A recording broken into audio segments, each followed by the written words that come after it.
오늘은 코로나 바이러스 해결을 위한 지혜라는 제목으로 말씀을 나누고자 합니다. 하나님의 뜻을 보기 위해서 우리가 해야 될 행동들이 있다는 것이죠. 그것이 무엇일까요?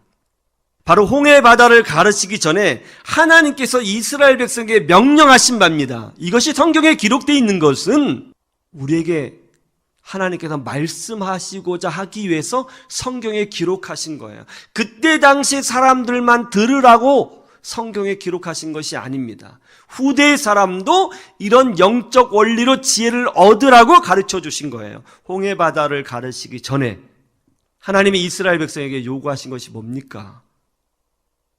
저는 이것이 지금의 사태를 극복하는 지혜라고 믿습니다. 그 지혜가 뭐예요? 세 번째, 기도의 손을 내리지 말라고 우리 주님이 명령하셨습니다. 16절을 보시죠. 16절 다 같이 읽읍시다. 시작. 지팡이를 들고 손을 바다 위로 내밀어 그것이 갈라지게 하라. 이스라엘 자손이 바다 가운데서 마른 땅으로 행하리라. 손을 들어라. 바다를 향하여 손을 내밀어라. 기도하라는 거죠. 이스라엘 백성과 아말렉이 전쟁할 때에 모세는 산 위에 올라가서 손을 내밀어 하나님 앞에 기도했습니다. 너무 그 전쟁이 오래돼서 그 손이 무거워 점점 내려가니까 아론과 훌이 그 손을 받쳐주었죠.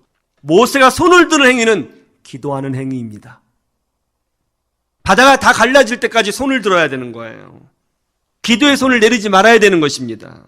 동풍이 불어서 바다가 갈라졌는데 밤새도록 동풍이 불었다고 되어 있어요. 그러니까는 밤새도록 손을 들어야 했던 거예요. 그때까지 손을 내리면 안 돼요. 문제가 다 해결될 때까지, 홍해 바다가 완전히 갈라져서 그 밑바닥이 물에 젖었던 그 땅바닥이 마른 땅이 될 때까지 손을 내리면 안 되는 거예요. 그런데 지금 한국교회를 보세요. 예배도 멈추고 기도에도 멈추었습니다. 이 얼마나 기가 막힌 일이에요? 바이러스 때문에 모이기 힘들다면 아니 영상으로라도 기도회를 열어야죠. 우리 기도 멈추면 안 됩니다. 기도의 등불을 끄면 안 되는 것입니다. 문제가 해결될 때까지 기도해야 되는 것입니다. 홍해 바다가 갈라질 때까지 손을 들어야 되는 것입니다. 하나님이 주인이에요. 하나님이 주인입니다. 사람이 주인이 아니에요.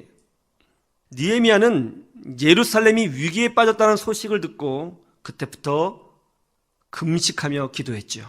다니엘도 하나님의 나라를 위하여 기도할 때에 21일간 금식하며 기도했습니다.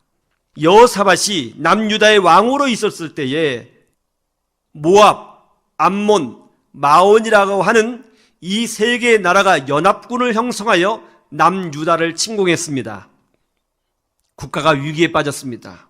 그때 여호사밧 왕은 온 백성에게 기도하는 나라를 선포하고 모든 백성이 하나님 앞에 부르짖으라고 요청했습니다. 그리고 여호사밧 왕은 성전에 올라가 눈물을 흘리며 하나님 앞에 기도했죠.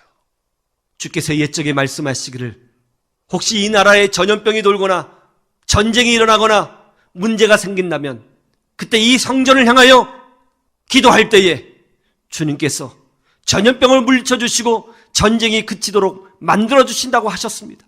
주 여호와여, 지금 이 땅에 위기가 임하였사오니 우리를 긍휼히 여겨 주시옵소서.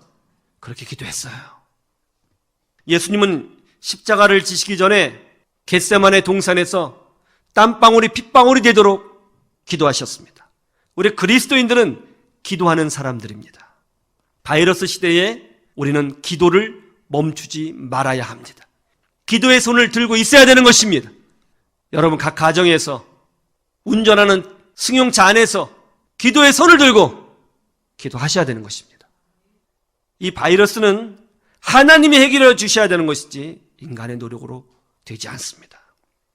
제 생각에 이 코로나 바이러스는 훨씬 더 위험하고 훨씬 더 빠르고 훨씬 더 강력하다고 생각돼요.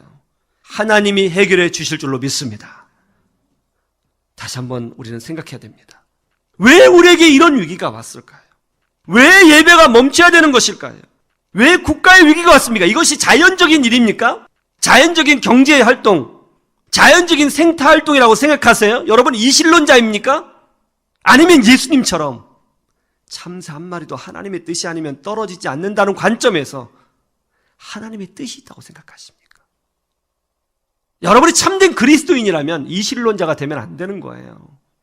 하나님의 뜻이 있어요. 도대체 하나님의 뜻은 무엇일까요? 왜 이런 사태로 우리를 몰고 가셨을까요? 하나님의 뜻을 구해야 됩니다. 먼저 우리는 그 전에 겸손히 멈춰야 됩니다. 인간적인 생각, 인간적인 방법, 자기 고집, 불신앙, 불평, 불만, 인본주의, 사이비 종교의 추종, 교회 정치, 교회의 사유와 분쟁, 다툼, 거짓말, 모략 멈춰야 됩니다. 그리고 전진해야 됩니다. 이 나라의 치료자가 빨리 개발되기 위해서, 문제가 빨리 회복되기 위해서, 병자가 빨리 치유되기 위해서, 다시 모든 것이 일상의 축복을 누리기 위해서 우리 그리고 국가가, 기관이 최선을 다해서 노력하고 전진해야 됩니다. 그리고 우리는 기도의 손을 홍해가 다 갈라질 때까지 내리지 말아야 합니다. 이 위기가 빨리 지나가고 이 위기가 끝난 후에는 거짓 종교가 사라지고 한국 기독교의 헛된 정치가 사라지고 이 나라의 부패함이 사라지고 모든 불신앙이 사라지고 다시 한번 축복의 바람이, 부흥의 바람이 불어올 거라고 저는 믿습니다. 이 하나님의 뜻을 구하시면서 신본주의 신앙으로 다시 회복되시는 여러분 되시기를 주님의 이름으로 축원합니다. 축원합니다.